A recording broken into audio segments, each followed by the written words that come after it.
This is a mystery, this story, and as I followed the facts, then it would just be a random incident. And the thing that elevates it to a mystery is an intangible thing. You see, it's a New York story. Now, when I was 20 years old, I went to New York from small town South Carolina so I could go to photography school. And got off the bus at Port Authority Bus Terminal, walked down to 34th Street, spent the first night at the Sloan House YMCA. The next morning I got up and wanted to explore the neighborhood a little bit. Walked out of the Y, and on the sidewalk, hadn't been there 5 or 10 minutes, and a man is approaching me, and I know he's going to ask me a question. And I'm already laughing inside because, boy, has he got the wrong guy. But he comes up and says, "Excuse me, do you know how I can get to the Port Authority Bus Terminal?" And I said, "Well, as a matter of fact, I do. It's the only place in New York I know where it is." But I didn't tell him that part, of course. But now, afterwards, I'm on a bit of a high. I mean, here I have been in the city less than 24 hours, and I'm able to give directions to tourists. So I'm walking around a little more there, and I look across the street, and I see Muhammad Ali walking down the sidewalk. He was in his prime then. And he's wearing a brown raincoat, he's all by himself. And I'm just staring, 2 young women run up to him, asking for autographs. He's signing them and joking with them, and I'm thinking, this is one heck of a first day. And in New York, as I found out, you cross paths with all kinds of people. And some of them you recognize and some not so much. I never went to work as a commercial photographer, but when I got drafted and they assigned me to military police, I became the battalion photographer, which was a really sweet job. And when I got out, that military police background got me ultimately into working for a private investigations firm on 42nd Street. Now, one of the jobs when I wasn't in the field that I liked most was to trace phone numbers, because in those days, before the internet and before cell phones, if you had a number and you wanted to put a name with it, you went to the New York Public Library, and they had a big book there that was a backwards directory, and you could look it up. And I loved going to the library.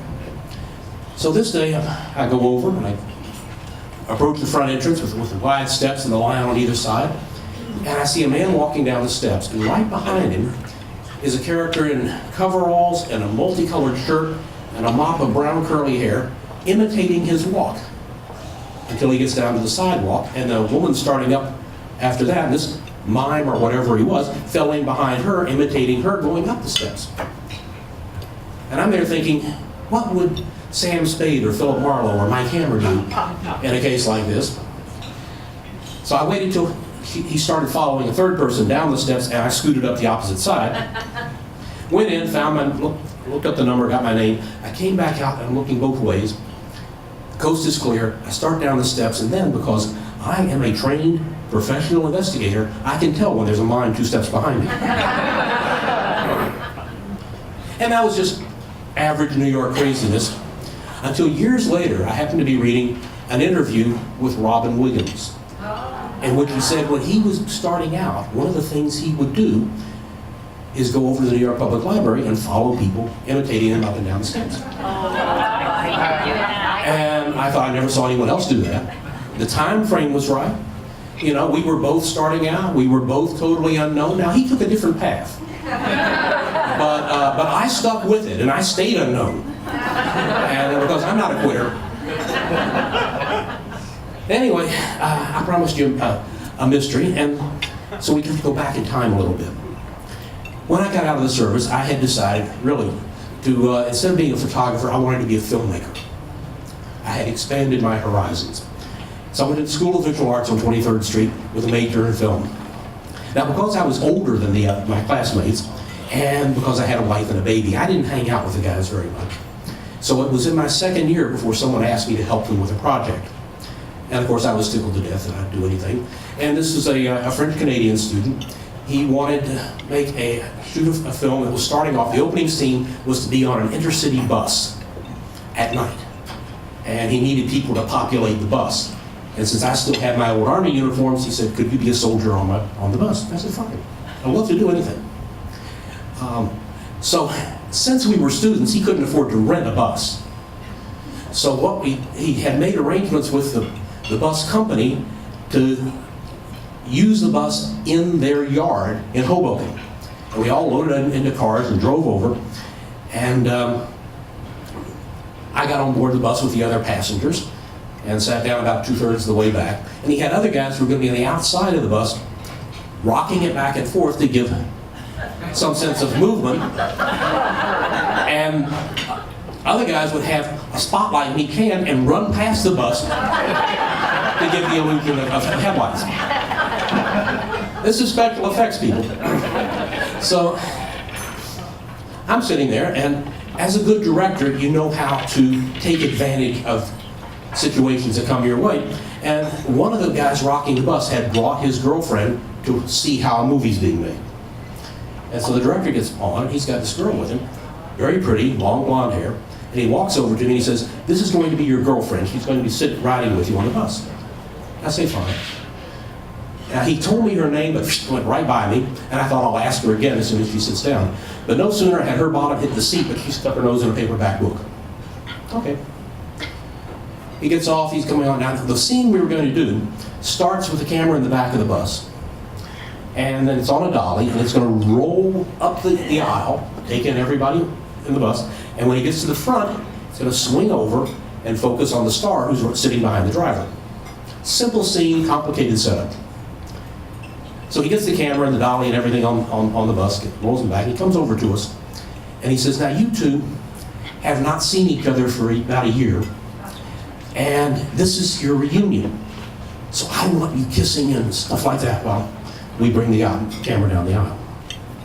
Well, I look at the girl right away, but she's looking at him, and then she goes back into her book. So, all right, he gets back there, he yells action, we get into a clinch. Now, I have had a number of experiences in my life, and still there is nothing as odd as kissing someone for a full minute who is a total stranger and wants to remain a total stranger. So glad I didn't take up acting. He yells cut, we separate, she goes back to her book. Then he said because of all the trouble he's going to do to set this up, he wants to do a second take. So he comes back. This time, the scenes seem to be taking a little longer than the first time. But we're troopers, we kept at it, and then we heard some giggling, and we heard some laughter, and then the director yells, "Hey, cut it out, you guys, it's over, finish." And I said, "You didn't yell cut." He says, "Well, I waved my arm." "Yeah, but some of us weren't looking at you." That's why you go to film school, to learn these things. So he wanted to do a third take. Now, by this time, we had shared an embarrassment together. So we had some sort of connection. And the kiss was a whole lot more like what a kiss should feel like. And I swear, if we'd done 2 more takes, I would have found out her name. As it was just one of those things that happens in college. That's what I told my wife. And I went on, and I found out after graduation that film work is largely project to project. It's episodic. And I had a family, I needed a steady paycheck, so that's why I was at the private investigations, and I went into government service, and wound up in government law enforcement. And I turned out to be the only person in my agency with both a badge and a degree in film, and that opened all kinds of doors for me. Traveled internationally.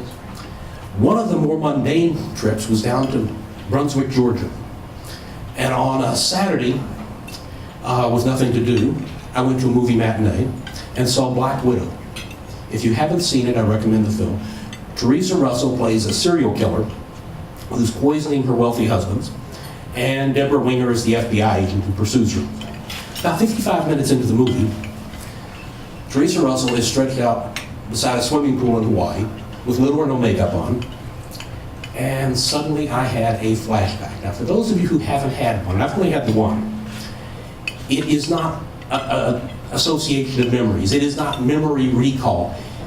It's completely different. The theater was gone, the movie was gone, and I was back in that bus, something I hadn't thought of for years.